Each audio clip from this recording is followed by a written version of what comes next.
sebagai perwakilan yang dipilih oleh ibu-ibu, bapak-bapak kaum muslim dari Majelis Taklim berjuang di Jakarta ini.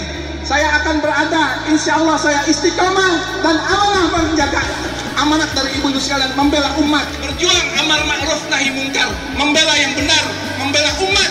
Kita harus jadi penyeimbang di dalam Jakarta ini, maju ke depan. Ya, kalau yang bagus kita apresiasi, tapi kalau yang jelek, yang merugikan umat, kita harus berjuang berada di depan membela umat. Allahu Akbar.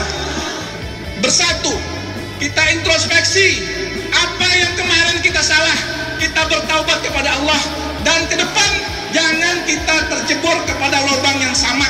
Indonesia sebagai negara yang mayoritas umat Islam, kita harus bersatu berjuang ke depan, insya Allah akan menjadi negara yang makmur, akan berjaya dan berdaulat.